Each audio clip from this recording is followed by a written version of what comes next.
चिड़ियों का आकाश में ऊंचे उड़ना, प्रकृति का सहज सरल और उन्मुक्त होना अब हमें प्रेरणा नहीं देता।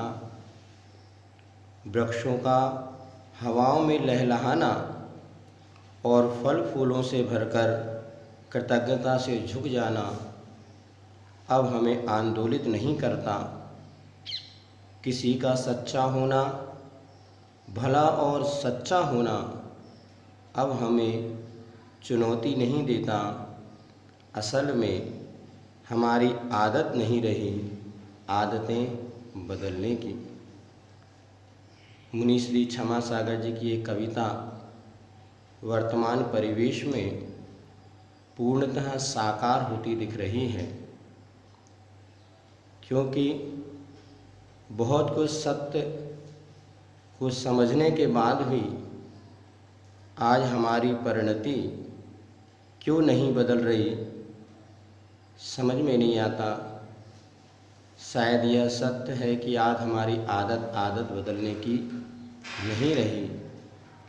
हम जानते हैं कि मातृभाषा की शिक्षा बच्चों के उज्जवल भविष्य का कारण है, सर्वश्रेष्ठ साधन है। आचार्य श्री विद्यासागर जी महाराज, जिन्होंने अपनी मातृभाषा में प्रारंभिक शिक्षा प्राप्त की, आज वे संस्कृत, प्राकृत, हिंदी, अंग्रेजी आदि ना जाने कितनी भाषाओं के अधिकारी बने हैं। और आज उन्होंने हिंदी भाषा का एक ऐसा अनूठा महाकाव्य रच दिया, मूक माटी महाकाव्य, जिसने पूरे भारत में एक अद्भुत छाप छोड़ी है। बड़े बड़े विद्वान उस पर पीएचडी, एमफिल, डीलिट कर रहे हैं। और वह मूक माटी महाकाव्य के रचयिता कौन थे? तो जिन्होंने अपनी बचपन में शिक्षा जो प्राप्त की, कन्नड़ मातृभाषा के माध्यम से शिक्षा प्राप्त की, और आज उनकी वह अद्भुत कृति हम सबके सामने है। एपीजे अब्दुल कलाम जी ने भी, जो राष्ट्रपति, भूतपूर्व राष्ट्रपति थे, उनकी भी प्राथमिक शिक्षा मातृभाषा में हुई। निश्चित ही है कि मातृभाषा में जब प्रारंभिक शिक्षा प्राप्त की जाती है तो व्यक्ति अपने जीवन में और अन्य विषयों को, अन्य भाषाओं को सहजता से ग्रहण कर सकता है। यह हमारे आसपास बहुत सारे सीए, एमबीए, डॉक्टर्स और कहना चाहिए आईएएस, यूपीएससी, पीएससी अधिकारी वगैरह हम देखते हैं। बहुत से उनमें ऐसे हैं डॉक्टर्स आदि जिन्होंने मातृभाषा की शिक्षा प्राप्त की थी और आज उच्च पदों पर रह कर के और देश की व्यवस्थाओं में अपना सहयोग प्रदान कर रहे हैं। यह सब जानते हुए भी आज हम मातृभाषा का सम्मान नहीं कर पा रहे और मातृभाषा के माध्यम से जो बच्चों को शिक्षा प्रदान करनी थी उस विषय में हम सोच नहीं पा रहे। आज आप देख रहे हैं सारे विश्व में जो कोरोना महामारी फैली हुई है और उसका भी जब प्रकोप भारत में पड़ने लगा तो हमारे देश के प्रमुख नेता प्रधानमंत्री नरेंद्र मोदी जी जिस तरह से संबोधन कर रहे हैं, पिछले दिनों भी उन्होंने संबोधन किया, कल भी संबोधन किया, और उनकी बात को एक एक भारतीय व्यक्ति जो समझ रहा है और उसका पालन कर रहा है, इसका मूल कारण क्या है? वह अपनी राष्ट्रभाषा हिंदी में भारत को संदेश दे रहे हैं। विचार करो, यदि उन्होंने अपनी प्रारंभिक शिक्षा मातृभाषा गुजराती में प्राप्त की और बाद में हिंदी भाषा पर इतना अच्छा अधिकार प्राप्त कर लिया, क्या कोई भी अंग्रेजी शिक्षा प्राप्त करने वाला बंदा क्या इस तरह से देश को प्रभावित कर सकता है?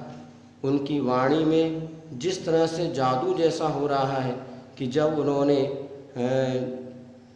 जनता कर्फ्यू की बात की तो पूरे देश में लोगों ने उसको स्वीकार किया।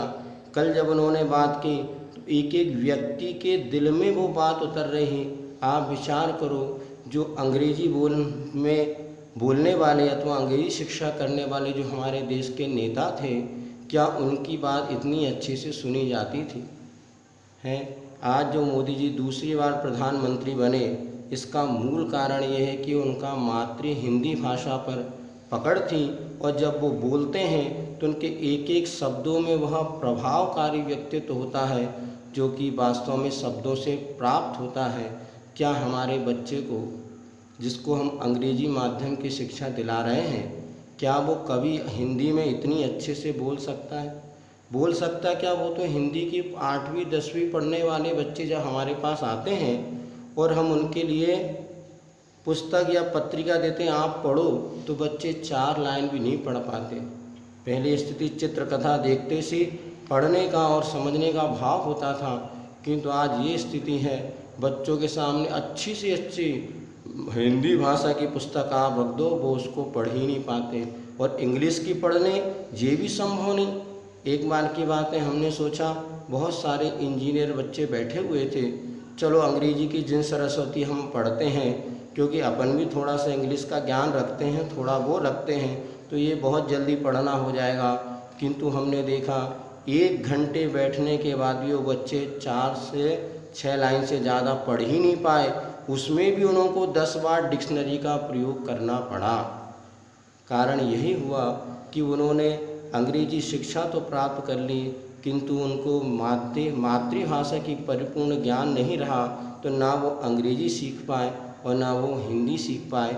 और इन सब वस्तु स्थितियों को हम जानते हुए भी आखिर हमारे सामने ऐसी कौन सी परिस्थिति बन रही है कि हमने आज अपने मन से मातृभाषा की शिक्षा के प्रति वह सम्मान का भाव खो दिया, और अंग्रेजी शिक्षा के प्रति इतना सम्मान का भाव हमारा आ रहा है कि बचपन से ही हम बच्चों को नोज़, आई, ईयर्स, टंग्स ये तो सिखा रहे हैं, किंतु आँख, कान, नाक, मुंह आदि ये नहीं सिखाते। शायद अंग्रेज़ों की जो चाल थी वो आज पूर्णतः सफल हो रही है, और प्रत्येक ज़्यादातर हिंदुस्तानियों के मन में, और हम जैसे गुरु भक्तों के मन में, आप जैसे गुरु भक्तों के मन में भी वो अंग्रेजी इतनी हावी हो चुकी है। लेकिन वास्तव में जितना अंग्रेज़ों ने हमारे साथ अहित नहीं किया, उससे ज़्यादा अंग्रेजी भाषा ने इस भारत देश का हित किया। आज भारत का आर्थिक विकास जो अवरुद्ध है या कमज़ोर पड़ रहा है, उसका मूल कारण है अंग्रेजी भाषा की शिक्षा।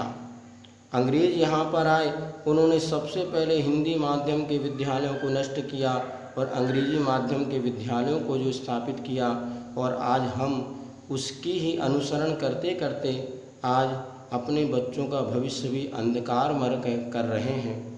एक कथा हमने सुनी थी कि एक कुम्हार मिट्टी लेने के लिए नदी किनारे गया, और वहाँ पर मिट्टी खोदते खोदते उसे एक पत्थर मिला। वो पत्थर उसे इतना अच्छा लगा कि उसने उस पत्थर को अपने घर में लेकर के आया। बच्चे कुछ दिन उस पत्थर से खेलते रहे, फिर उसने सोचा क्यों ना इसका रस्सी में बांध करके और मैं अपने गधे के गले में लटका दूँ। तो उसने ऐसा ही किया, उस गधे के गले में वह पत्थर बांध दिया, लटका दिया। और एक दिन जब वो कुंभ बनाने के पश्चात कुंभ को बेचने के लिए शहर की ओर जा रहा था कि उसने रास्ते में उसे एक व्यक्ति मिला, जोहरी सा व्यक्ति जो था। उसने देखा कि अरे इस गधे के गले में ये पत्थर लटका हुआ है, क्यों ना मैं इस पत्थर को ले लूँ। तो उसने उस गधे के मालिक से कहा, भाई तू ये फालतू का अपने गधे के गले में पत्थर लटकाया हुआ है, ये तू मुझे दे दे। तो उसने कहा यूँ तो नहीं दूंगा। तो कोई बात नहीं, मैं तुझे 10 रुपये दे देता हूँ। तो उसने कहा नहीं, 10 रुपये तो नहीं लूँगा, यदि तुम्हें पत्थर चाहिए तो कम से कम 100 रुपये में मुझे दो। वो जोहरी सोचने लगा, अरे ये तो मूर्ख, इसको तो पता ही नहीं है क्या है। चलो कोई बात नहीं, लौट के आएगा और पत्थर दे जाएगा। नहीं 10 में देना हो तो दे, नहीं तो क्या काम का, पत्थर की कोई वैल्यू है क्या। और कह के उसने उस कुम्हार को यूं ही छोड़ दिया। कुम्हार ने भी सोचा यार 10 रुपये लेके क्या करूँगा, चलो कम से कम मेरे गधे के गले में पत्थर अच्छा तो लग ही रहा है। और इसने भी सोचा हो ना हो घूम फिर के लौट के आएगा तो 10 की जगह 20 दे दूँगा, बस मुझे पत्थर मिल ही जाएगा, काहे को 100 रुपये खर्चा करूँ। और वह कुम्हार वहाँ से